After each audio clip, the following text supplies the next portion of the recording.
लाहौर से मुल्तान। मुझे मुल्तान छावनी में किसी से मिलना था। लाहौर बस स्टैंड की शोभा देखते ही बनती थी, बहुत खूबसूरत था। पाकिस्तान का बस सिस्टम मुझे बहुत पसंद आया।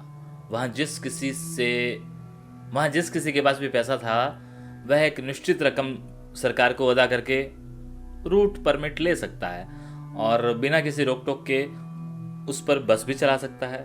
कोई समय निश्चित नहीं। इसी कारण बस मालिकों में कड़ा मुकाबला रहता है। सैर सवारी की बहुत कदर होती है। आइए साहब, आइए हुजूर की आवाज़ लगाते हुए लड़के आपका स्वागत करते हैं और जिस बस में भी वह सवारी बिठाते हैं उसके मालिक से प्रति सवारी एक चवन्नी पाते हैं। कंडक्टर भी बहुत अदब से बात करते हैं। औरतों का खास ख्याल रखा जाता है। अगर किसी सीट पर औरत बैठी है तो उसके साथ की सीट पर कोई मर्द नहीं बैठ सकता और जब तक कोई औरत आ नहीं जाती तब तक सीट खाली पड़ी रहती है। बादामी बाग लाहौर का बस अड्डा काफ़ी लंबा चौड़ा है। इसी अड्डे से पिछले माह मेरे दो साथी सोहनलाल और चमन सिंह गिरफ्तार हुए थे, लेकिन जासूस की दुनिया में गंभीरता में इस बात का ख्याल नहीं किया जाता। गिरफ्तारी और कैद हमारी नियत ये होती है, जो होना ही है, जिसे कबूल करना ठीक है।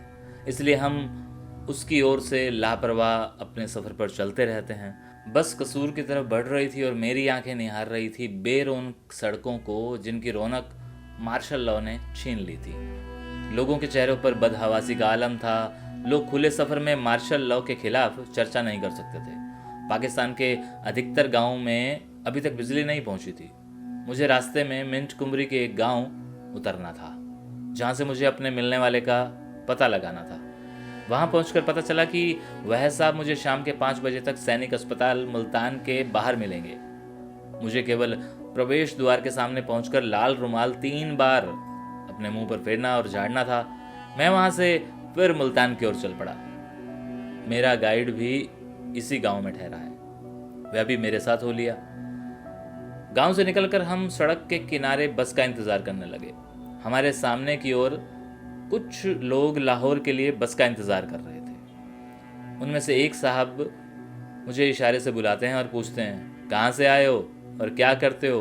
मैंने जवाब दिया कि शाहनूर स्टूडियो लाहौर के फिल्म कंपनी में हूँ और एक्स्ट्रा का काम करता हूँ। सुनकर वह बहुत खुश हुए और बोले, यहाँ किसके पास आए हो?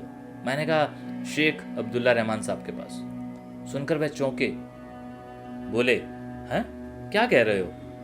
यह सुनकर मेरा गाइड झट से करीब आ गया और बोला, नहीं जी, शेख साहबुद्दीन के पास आया है। यह लड़का मेरे साथ यहाँ पहली बार आया है। इतने में बस आ गई। हमने उनसे खुदा हाफिज कहा और चल दिए। मेरा गाइड मेरे कान में आकर फुसफुसाया, मरवा दिया था यार।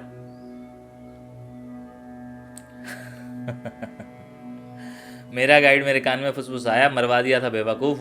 वही खुद अब्दुल रहमान था, यहाँ का चेयरमैन है। अगर उसे ज़रा सा भी शक जान पड़ता तो वह, अब समझ लो कि जीना मुश्किल हो जाता। रास्ते में खाने वाला आया। मैं बस से उतरकर बड़ी लालसा भरी आंखों से रेलवे कैबिन को देखता रहा। यहाँ मेरे दादा दादूराम कैबिन मैन हुआ करते थे। 1947 में वह यहीं थे और बड़ी मुश्किल से जान बचाकर हमारे पास अबोहर पहुंचे थे। शाम 4:30 बजे बस मुल्तान पहुंची। मैंने गाइड को बस स्टैंड पर ही छोड़ दिया और 3 व्हीलर लेकर छावनी अस्पताल पहुंचा। प्रवेश द्वार से थोड़ी दूर लाल रुमाल निकालकर मुंह पर 3 बार फेरा कि पीछे से धक्का लगाकर एक बुजुर्ग यह कहते हुए आगे बढ़ गए, मियाँ परा हटो यार, क्यों रास्ते के बीच में खड़े हो? इसी बीच एक तह किया हुआ कागज मेरी पतलून की जेब में कोई सरका चुका था। मैं भी दिखावे की खातिर बड़बड़ाया और कुछ दूर पैदल चलकर रिक्शा पकड़कर बस अड्डे के पास पहुंच गया। मुल्तान गर्मियों में आग की तरह तपता है। इसे फकीरों का शहर कहा जाता है। यहाँ शख्स तबरेज नाम के एक फकीर हो गुजरे हैं। कहते हैं कि उन्हें अपने मुर्शिद के इशारे पर अपनी खाल उतार कर दे दी थी, जिसके कारण बाद में उनके जिस्म पर कीड़े रेंगने लगे। कोई भीख तक नहीं देता था। एक दिन कसाई ने तरस खाकर एक गोश्त का टुकड़ा उनकी तरफ फेंक दिया, लेकिन कोई इसे भूनने को तैयार ना हुआ। उन्होंने बस टुकड़ा नेजे पर टांग दिया और हाथ फैलाकर दुआ की, या मौला मुश्किल कुशा, अगर मैंने सच्चे दिल से तुझे माना है तो मेरी मुश्किल आसान कर। और कहते हैं कि उनके यह कहते ही सूरज धरती के इतना नज़दीक आ गया कि बोटी भुन गई।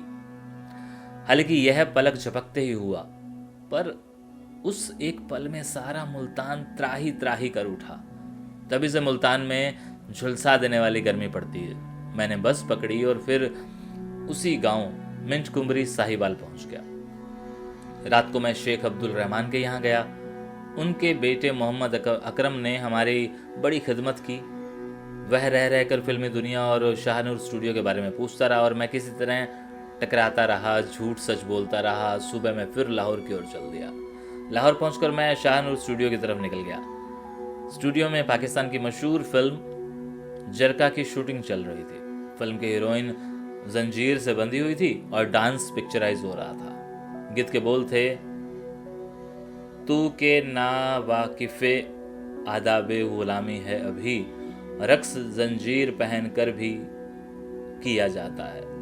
आज कातिल की यह मर्जी है सरकश लड़की, सरे महफिल तुझे कोड़ों पर नचाया जाए। मुझे लग रहा था कि सारी पाकिस्तानी कौम उसी लड़की की तरह जंजीरों से जकड़ी हुई है और मार्शल ला के कोड़ों पर नाच रही है। जब से इसने जन्म लिया है, इसकी जवानी, इसका बचपन सभी मार्शल ला की हुकूमतों के खूनी पंजों से पिसते रहे हैं। कभी लियाकत अली आए, कभी सिकंदर मिर्ज़ा, कभी अयूब। केवल तस्वीरें ही तो बदलती रही, लेकिन अवाम का गला घोटने वाले फौजी हाथ वही के वही रहे। इजराइल के खिलाफ फिलिस्तीनी छापामारों की लड़ाई पर यह फिल्म जरका बनाई गई थी। आज का दिन यहाँ बिताकर अगले दिन मुझे सियालकोट लौट जाना था। रात स्टूडियो के करीब अपने एक दोस्त के यहाँ गुजारी। सुबह मेरा एक गाइड मुझे बादामी बाग बस अड्डे पर मिल गया। उसने मुझे बजाय सीधा सियालकोट जाने से पहले हमने गुजरावाला की तरफ जाना उचित समझा। रास्ते में लायलपुर पड़ता था। लाहौर फैलते फैलते लायलपुर तक जा मिला है, जिस तरह दिल्ली फैलते फैलते रोहतक तक जा मिला है। हमने गुजरावाला में ग्रैंड होटल में एक कमरा किराए पर लिया। मेरे गाइड की उम्र 60 साल की थी। होटल काउंटर पर मैंने मैनेजर को बताया कि बाबा की आंखें दिखाने के लिए हमें डस्का जाना है। डस्का गुजरावाला से सियालकोट की तरफ चंद मील है। वहाँ आंखों का एक बड़ा मशहूर अस्पताल है। हम बस पकड़कर डस्का पहुँचे। बूढ़े की आंखें टेस्ट कराई, दवाइयों की पर्ची बनवाई और सियालकोट की तरफ लौटे। जब बस सियालकोट दरमी वाला चौक पहुंची तो वहां से बस में सादा कपड़ा पहने एक व्यक्ति सवार हुआ। उसे देखते ही मेरी छठी इंद्रिय ने काम करना शुरू कर दिया। वह आदमी मेरे करीब ही आकर बैठ गया। सियालकोट उतरकर हम दवाइयों की दुकान पर पहुंचे। मरकरी गूगल साफ करने के बहाने मैंने शीशे में देखा तो वह आदमी 50 गज की दूरी पर खड़ा हम पर निगरानी करता दिखाई दिया। चुनाचे उस रोज छावनी की तरफ जाने का इरादा छोड़ हम वापस स्टैंड पर आ पहुंचे और सियालकोट से फिर डस्का तक का टिकट ले लिया। जब हम डस्का उतरे तो वह शख्स हमें अस्पताल की ओर जाता देखता रहा। उसका शक दूर हो गया था, लिहाजा उसने हमारे पीछे आना बेहतर नहीं समझा। हमने रात गुजरावाला में गुजारी और सुबह खारियां की तरफ चले गए। खारियां पाकिस्तान की सबसे बड़ी छावनी है जिसे अमेरिका ने बनवाया। पाकिस्तान पर यह इनायत इसलिए की गई ताकि अमेरिका को रूस के खिलाफ पाकिस्तान ने अपने निजी फौजी अड्डे कायम करने की इजाज़त मिल सके। सफाई और वास्तुशिल्प की दृष्टि से खारियां इस्लामाबाद से नंबर 2 पर है। अभी हम खारियां की हद में प्रवेश कर ही रहे थे कि हमें दूर से फौजी गाड़ियों का एक कारवां खारियां आता हुआ दिखाई दिया।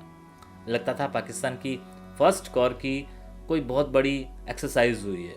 लिहाजा हमने कंडक्टर से अपनी टिकटें बढ़वाकर जेलम तक करवा ली।